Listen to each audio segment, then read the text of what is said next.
Hello and welcome to the next episode of my channel where I'll be giving you some tips on how to finish your paper on time. Many a times I hear from students that they were not able to complete the paper because it was very lengthy. So in this episode I'll be giving you some tips on how to finish the paper on time and what are the main criteria, main areas to pay attention on during the exam. Now, many people say that, ma'am, can we do the writing section at the end? Yes, you can definitely do the writing section at the end because it takes a lot of time. Many a times the passage is very confusing and you are not able to get the answers on time. So what I would suggest is you should leave space for section A in the paper, in the answer sheet. Like for example, you know that there's supposed to be 12 answers. Like for 12th, class 12, the first passage has 12 questions. Sometimes it can be 12 questions or sometimes it can be 10 questions in which 2 questions will be of 2 marks, something like that. So you can leave space accordingly for both the passages, and then you can start from section B. Okay, so like that your paper, when you finish, your paper will start from section A, B and then C, but then you are attempting the reading section at some other point of time later.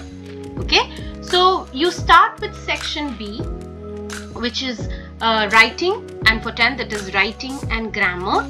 Now you should pay attention to the format. Now the writing section is divided into 3 parts. Whenever an examiner is correcting your paper, it is divided into 3 parts. They give you marks on 3 criteria, that is format, content and expression. Format always holds 1 mark. Okay, say suppose a question is of 5 marks, format will be of 1 mark, content will be of 2 marks and expression will be of 2 marks. Sometimes format 1, content 3, expression 1. Okay, it depends. So what do I mean by content? Content means the basic idea which you are portraying in the answer. Okay, what do I mean by expression? What type of language you are using. Okay, so your format holds 1 mark for sure, content 2 or 3, and accordingly expression will change. Okay, now when you are writing job application, there are some terms which should be there in the letter, that is expression. Now if you miss upon experience, reference, skill, that is content. If you miss any of these, you will lose 1 mark. So they are very, very important. Now when your paper starts say around 10:30, you are leaving space for section A. If you are leaving space for section A and you're starting with the reading section at 10:30, keep it a point that you should finish the writing section anyhow in 1 hour. That's more than enough. Okay, then you move on to literature, and for literature you keep 1.5 hours for sure. Okay, or even less, maybe 1 hour 15 minutes, and then you go back to the reading section and you should keep around 40-45 minutes for the reading section. Now when you are answering literature questions, there are some tips again which you need to follow. Now when the question is in present tense, like what does Ram do in the chapter, okay, so the question is in present tense, but your answer should be in past tense. Ram did so and so. Okay, remember this. If the question is in present tense, answer should be in past tense. Now every answer has some key points. For every answer also, it is we don't have format in this case, but we have content and expression. Like for example, if it is a 5 marker, if it's a 5 mark question, 3 mark for content and 2 marks for expression. Okay, so if there is no content, you will not get mark for expression, even though you have written the answer beautifully, but there is no content, then you will not get answer in literature. So each literature answer is also divided into 2 criteria, that is content and expression.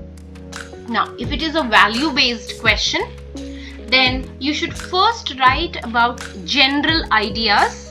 Okay, like suppose it's a chapter which is based on selfishness, then in general first you should write down what is selfishness, what problems people face because of selfishness, and after that you can relate it to the chapter, because you have to keep the word limit in mind.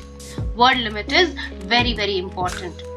Now, one more thing, in literature at times you will get a question from the writing section. You might get a letter, you might get a report, you might get a notice. Not to worry. Okay, in this case format will not play any importance. As I told you, literature answer is only divided into two parts, that is content and expression, no format. Format is only in the writing composition. Okay, so just write the content. If it's a letter, no need to write sender's address, this and that. You only have to write down the content. Okay. Now coming back to the reading section, which you have left for the last. If it is a factual passage, please see the table or the graph very, very carefully. Okay. If you find any, like suppose there is a question and there is a word, keyword, look for the keyword in the passage and read that part again and again. One more thing, please avoid copying word to word answer from the passage in your answer sheet.